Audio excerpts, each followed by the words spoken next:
Autre point de crispation en cette rentrée, l'expérimentation de portiques de sécurité au lycée Charles-Mérieux. C'est dans le 7e arrondissement de Lyon.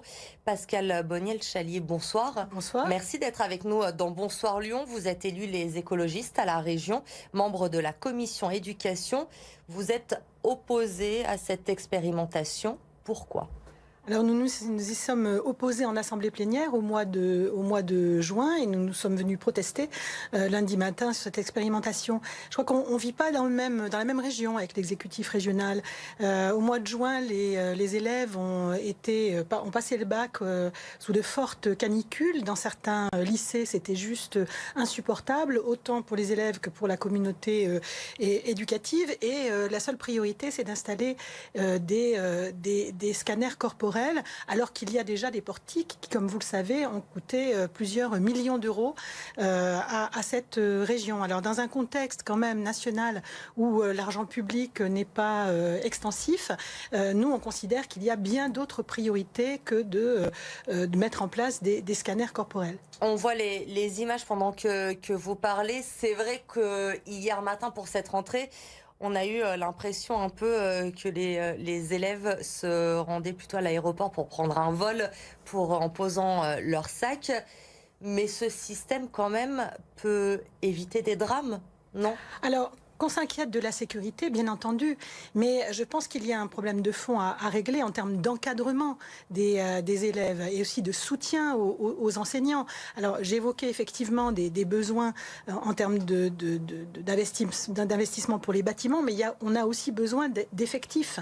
Or, depuis que je suis élue, depuis 2021, la région, l'exécutif régional n'a cessé de réduire les effectifs et même d'externaliser les services. Ce qui fait que les élèves sont encadrés par des personnels qui changent tout le temps. Ils n'ont pas comme ça de personnels qui sont habitués à être avec eux et qui pourraient détecter des problèmes.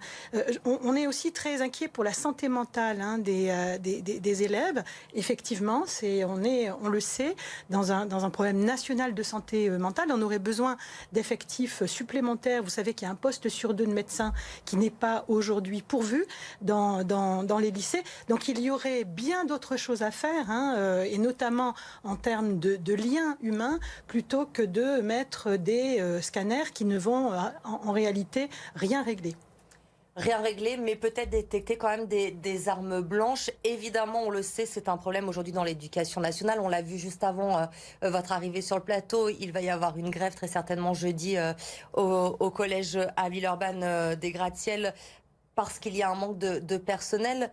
Mais ces scanners peuvent aussi, vous pouvez l'admettre, permettre de détecter la présence d'armes, l'introduction d'armes dans les lycées. Ce ne sont pas les personnels qui pourront les détecter. Et pourquoi pas ? Je veux dire, pourquoi on n'a pas plutôt un encadrement de sécurité ? Moi, je ne suis pas du tout contre l'idée d'avoir des personnes, des agents, des agentes de sécurité qui connaissent aussi les enfants et puis qui peuvent être alertés par des enseignants sur un gamin qui, à un moment donné, ne va pas très bien, une situation familiale. Vous seriez favorable, par exemple, à la fouille systématique de tous les sacs à l'entrée du lycée le matin ? Pas forcément, mais je veux dire, on peut quand même détecter des choses quand on est une communauté éducative liée, permanente, qui a les moyens d'encadrer les élèves. Aujourd'hui, ce qu'on propose à la jeunesse, finalement, c'est un bunker. Vous avez vu les images du lycée Charles-Mérieux, les portiques, derrière les scanners. On est en face d'un bunker. Le message qu'on fait passer quand même aux jeunes, c'est qu'ils sont dangereux. C'est ce qu'on leur dit. On les met en fait dans un plus grand encore sentiment d'insécurité qui ne peut convenir finalement à personne et qui ne peut que générer de la violence supplémentaire. On a interrogé justement les lycéens, c'est peut-être les premiers concernés par ce dispositif hier, puisque nos équipes étaient aussi présentes pour cette rentrée au lycée Charles-Mérieux. C'est vrai que les avis sont partagés, mais certains nous ont dit se sentir quand même plus en sécurité grâce à l'installation de ces portiques. Vous l'entendez aussi que certains lycéens, quand on voit l'actualité aujourd'hui, arrivent en cours le matin avec une certaine appréhension et que ce dispositif-là peut peut-être aussi les rassurer? Alors, moi, je pense effectivement qu'on peut toujours multiplier les caméras, qu'on peut toujours multiplier les systèmes de portiques, etc. hein. Nous n'y sommes pas complètement opposés chez les écologistes quand même. hein. On a là-dessus, je dirais, progressé.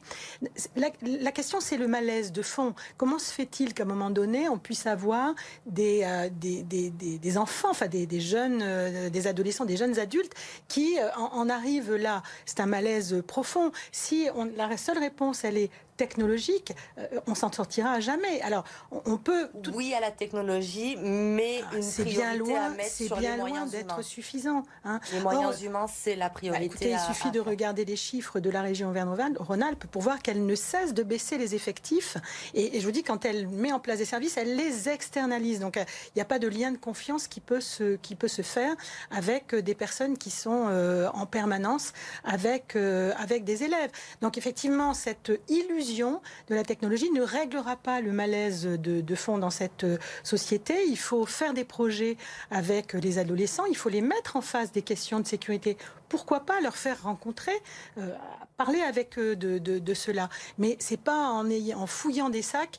Vous vous souvenez malheureusement du drame de nos gens. hein. Cette dame s'est fait tuer. Il y avait des gendarmes en face d'elle quand elle a été assassinée. Donc vous voyez, on ne gagne pas là-dessus. Il y a un moment donné, c'est pas avec cette technique-là qu'on va arriver à faire en sorte que les enfants se sentent bien, puissent exprimer des malaises et que l'on puisse parmi eux détecter des jeunes adolescents qui pourraient avoir de sérieux problèmes. Il faut trouver finalement le bon équilibre entre tout cela, si je vous comprends bien. Merci Pascale Boniel-Chalier d'être venue ce soir dans Bonsoir Lyon pour réagir à cette actualité importante dans notre région cette semaine de rentrée.